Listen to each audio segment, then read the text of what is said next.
Hello అండి. అందరూ ఎలా ఉన్నారు? మేమైతే బాగున్నాం. మీరు గూడా బాగుండాలని కోరుకుంటూ, ఈరోజు వీడియో ఏంటి అంటే, నేనైతే మా పిల్లల కోసం అయితే నిమ్మకాయ పచ్చడి పెడదామని అన్నీ సిద్ధమైతే చేసుకున్నా అండి. ఎలాగో పెడుతున్నాను గదా! మీకు గూడా చూపించేద్దామనేసి వీడియో అయితే తీస్తున్నాను. మీ అందరికీ రాదని గాదండి. కాకపోతే నేనెలా పెడతాననేది చూపిద్దామనైతే వీడియో తీస్తున్నాను. ముందుగా అయితే నేను ఒక 20, 25 నిమ్మకాయలైతే తీసుకున్నా అండి. వాటినైతే నీట్‌గా ఇలా కడిగి పెట్టుకున్నాను. ఎందుకంటే నిమ్మకాయ పచ్చడికి అయితే ఫ్రెష్ నిమ్మకాయలే బావుంటాయి. ఇవాళ తీసుకొచ్చి 2, 3 రోజుల తర్వాత అలా పెడితే అంత బాగోదు. అందుకనే తెచ్చిన వెంటనే పికిల్ అనేది పెట్టుకుంటే చాలా టేస్టీగా ఉంటది.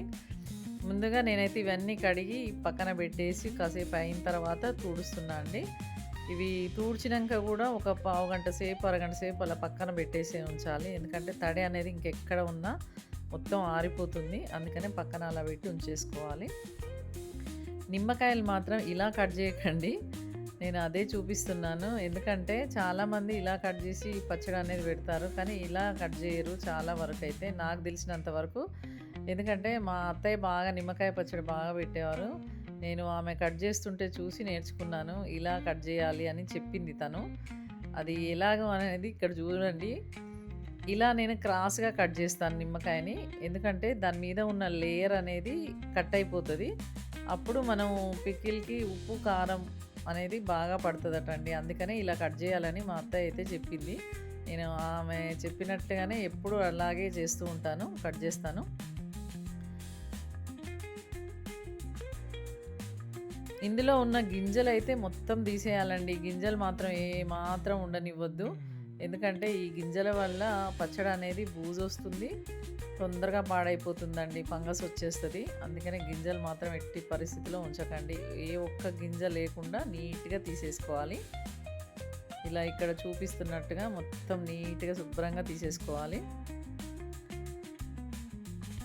అలాగే అన్ని నిమ్మకాయలన్నీ ఇలాగే కట్ చేసుకోవాలండి నీట్‌గా. ఎక్కువ క్వాంటిటీ ఏముండదు కాబట్టి, తక్కువనే కాబట్టి నీట్‌గా ఇలా కట్ చేసి పెట్టేసుకోవచ్చు నిదానంగా. ఇప్పుడైతే నేను అన్నీ కట్ చేసుకున్నాను. నేను 25 నిమ్మకాయలైతే మొత్తం కట్ చేయలేదండి. 25లో ఒక 10, 12 నిమ్మకాయలైతే కట్ చేసుకున్నాను. మిగతాయి అలా పక్కన పెట్టి ఉంచాను. ఎందుకంటే అవి జ్యూస్‌కి తీయడానికని, నిమ్మరసం ఇందులో పిండడానికని అవి పక్కన పెట్టుకున్నా అండి. ఒక 10 కాయలైతే. ఇప్పుడు ఇందులో ఉప్పు, పసుపు యాడ్ చేసుకుందాము. పసుపైతే మీ ఇష్టం అండి. ఎంతో కొంత వేసేసుకోండి. నేను ఒక 25 కాయలకు అయితే ఒక టీ గ్లాస్ ఉప్పైతే ఏస్తున్నాను. అది కూడా మన కల్లుప్పు మంచిగా ఎండలో ఎండబెట్టి 2 రోజులు దాన్ని మిక్సీలో పట్టిన తర్వాతనే నేను ఈ పికిల్‌కైతే యూజ్ చేస్తున్నాను. మీరు మార్కెట్ నుంచి తేగానే అట్లనే డైరెక్ట్ బట్టి ఏయకండి. ఎందుకంటే పికిల్ పాడైపోతుంది. అలా చేస్తే అందులో కొంచెం తడి లాగా ఉంటది. అందుకని అట్లా వేస్తే పచ్చడి అనేది పాడవుతది. కొంచెం ఎండలో పెట్టి వేసుకుంటే మంచిగా మిక్సీ పట్టేసుకుంటే నీట్‌గా డ్రై అయిపోతది. పచ్చడి అనేది పాడవకుండా ఉంటది. ఇప్పుడు ఇవి అయితే కలిపేసుకోవాలండి నీట్‌గా మంచిగా పసుపు, ఉప్పు కలిపేసి ఇందులో మనం ఒక 10 నిమ్మకాయలు పక్కన పెట్టి ఉంచుకున్నాం గదా! ఇప్పుడు ఆ నిమ్మకాయల రసాన్నయితే ఇందులో పిండేసుకోవాలండి.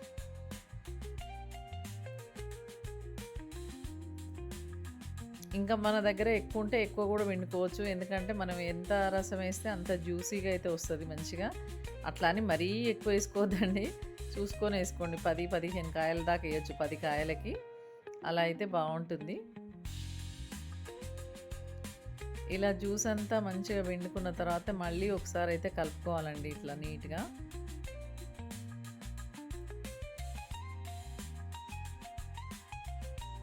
మీరు ఏ పికిల్‌లోనైనా గానీ ఉప్పు అనేది సరిగ్గా ఎయకపోతే మాత్రం తొందరగా బూజొచ్చి పచ్చడైతే పాడైపోతుందండి. అట్లా అని తడి గూడా యూజ్ చేయొద్దు. తడి గూడా ఏవి యూజ్ చేయొద్దు. తడి వస్తువులు పెట్టినా గానీ పికిల్ అనేది తొందరగా పాడైపోతుంది. చూడండి నేను 10 కాయలైతే పిండినా. ఇప్పుడు వీటిని గూడా శుభ్రంగా మంచిగా కలిపేసుకొని మూత పెట్టి ఒక 3 డేస్ వరకు పక్కన పెట్టుంచాలండి. దాన్ని ఏమీ టచ్ చేయొద్దు. ఒక 3 డేస్ అలా పక్కన పెట్టి వదిలేసేయాలింకా.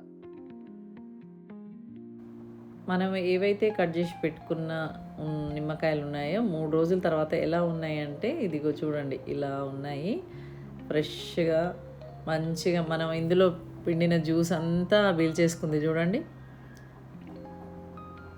అంత రసం పిండినాం కదా, ఆ రసాన్ని అంతా పీల్చేసుకుంది. కొంచెమే ఉంది. మనం ఇప్పుడు కారము అవన్నీ మసాలాలు కలిపేసరికి ఆ రసం కూడా కనపడదండి మనకైతే.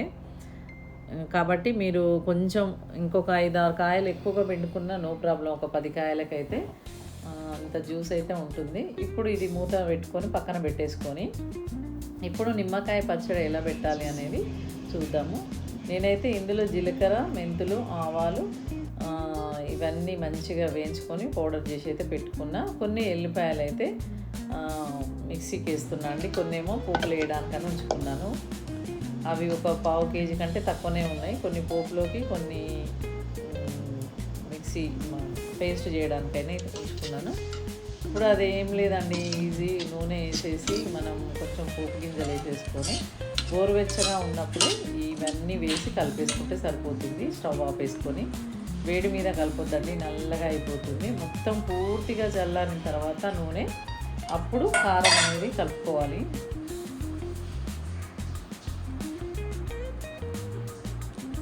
నూనె పూర్తిగా చల్లారిన తర్వాతే కలపాలండి. ఎందుకంటే వేడి మీద కలిపినాం అనుకోండి నల్లగా అయిపోతుంది కారము.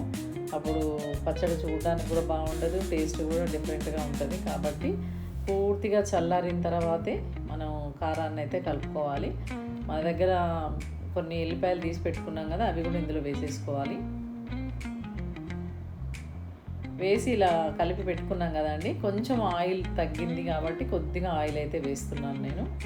ఆయిల్ వేసి కలిపేసుకుంటే ఇంకా కొంచెం లూజ్గా అయిపోతుంది. ఇలా మంచిగా కలుపుకోవాలి. ఎందుకంటే ఉప్పు కూడా కరిగిపోయింది చూడండి, ఎక్కడా కూడా లేదు. మనం మెత్తగా పట్టుకున్నాం కాబట్టి ఉప్పు కూడా ఎక్కడ కనపడట్లేదు, కరిగిపోయింది. ఇప్పుడు ఏవైతే మనం ఉప్పు, పసుపు వేసి ఇవి ఊరేసుకున్న నిమ్మకాయ ముక్కలు ఉన్నాయో, ఇప్పుడు ఆ ముక్కలకి ఈ కారం మసాలా అయితే పట్టించుకోవాలండి.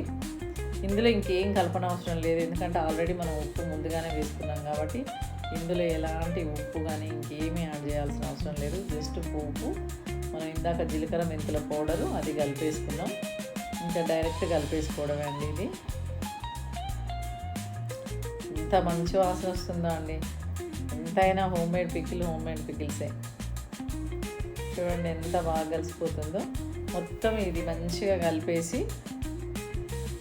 ఉప్పు ఇంకెక్కడన్నా కరగకుండా ఉన్నా కానీ కరిగిపోతుందండి. ఇప్పుడు మనం ఇలా కలపడం వల్ల మొత్తం ఉప్పు అనేది మంచిగా కరిగిపోతుంది. చూడండి మొత్తం అయిన తర్వాత తెల్లారి చూస్తే ఇలా ఉంది మన నిమ్మకాయ పచ్చడి అయితే. చూసారు కదండి, మీ అందరికీ నచ్చిందా? నచ్చితే ఒక లైక్ ఇచ్చి కామెంట్ చేయండి. ఎంతో టేస్టీ అయిన నిమ్మకాయ పికిల్ అయితే రెడీ అయిపోయింది.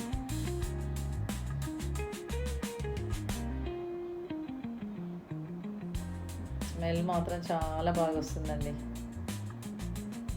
ఓకే, ఒక లైక్ ఇచ్చి కామెంట్ చేయండి. బాయ్.